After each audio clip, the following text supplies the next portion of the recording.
Kelebihan dan kekurangan dari Veloscope. Kira-kira apa aja sih?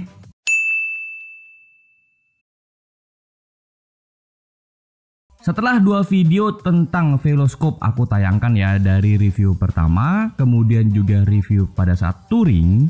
Bagaimana dengan kelebihan dan kekurangannya dari penggunaan Veloscope? Kalau kalian yang belum tahu Veloscope itu apa, gampang banget, kalian tinggal cek aja nanti di link yang ada di description box ya, dimana aku sudah pernah tayangin apa itu Veloscope.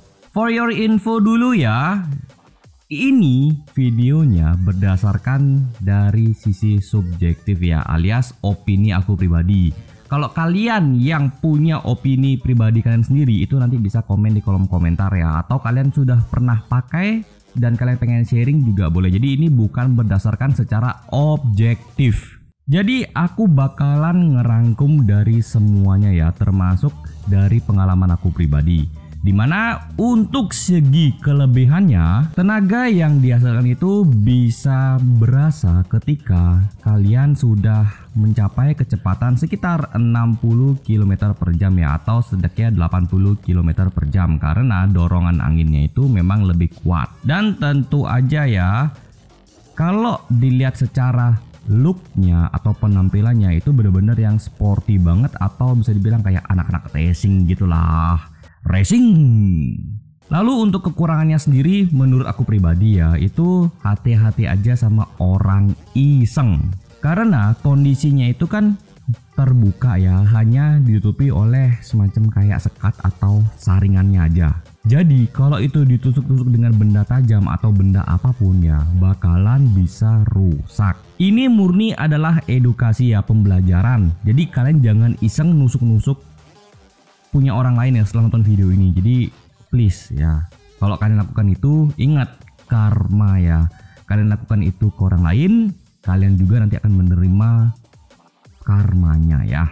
Hati-hati. Lalu juga ada potensi ya merusak saringannya ketika berkendara, dimana namanya berkendara itu kan gak mesti 100% bakalan aman banget. Bisa aja pada saat kita berkendara yaitu kayak masuk benda-benda yang mungkin bisa merusak atau berpotensi merusak saringannya itu. Misalnya mungkin kayak kerikil atau benda-benda tajam lainnya, atau apapun yang kebetulan melewat dan itu kayak pas banget masuk ke saringan kalian ya kurang lebih seperti itu. Jadi ya bisa, mungkin bisa dibilang ya agak perlu waspada lah ketika kalian melihat atau melewati ya semacam kayak daerah-daerah yang asing yang jarang dilewati oleh kalian. Lalu saat mencuci sepeda motor ya, jadi ketika kalian mencuci motor kalian, entah itu di rumah atau di tempat pencucian ya, atau bike wash bisa dibilang, ingat tutup Veloscope-nya ya, tutup. Jadi gampang banget tutupnya itu dengan pakai gumpalan kantong plastik atau kresek atau apapun lah ya, itu digumpalin kemudian dimasukin ke dalam Veloscope-nya. Nah, itu adalah cara untuk atau preventif supaya tekanan air yang tinggi itu nggak masuk langsung ke Veloscope kalian. Jadinya kalau kalian lupa ya, aku pernah sekali lupa ya, itu tembus push. Cuman untungnya saringannya karena sudah aku perkuat ya, jadi nggak lepas. Nah, kalau belum diperkuat ya bisa aja ya saringannya itu lepas atau robek.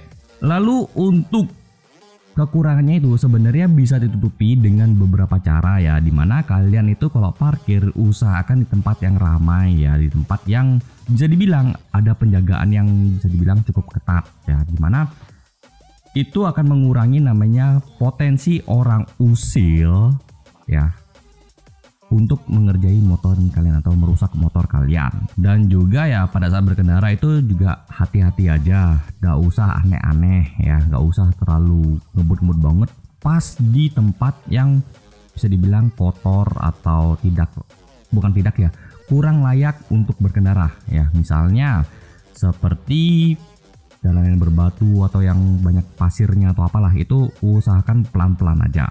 Dan seperti yang aku bilang tadi, pada saat mencuci ingat aja ditutup. Oke. So, kurang lebih seperti itu ya untuk kelebihan dan kekurangannya Veloscope dari aku pribadi. So kalau kalian yang punya pendapat sendiri atau punya pengalaman sendiri, langsung aja tulis di kolom komentar. Oke? So guys, itu ya bisa aku sharing untuk kali ini. Terima kasih sudah nonton video ini sampai selesai. Kalau kalian memang tertarik dengan pembahasan-pembahasan yang aku lakukan di channel ini, langsung aja di subscribe. Like video ini kalau kalian suka, dislike kalau nggak suka. Oke? Sampai jumpa di video berikutnya. Bye bye.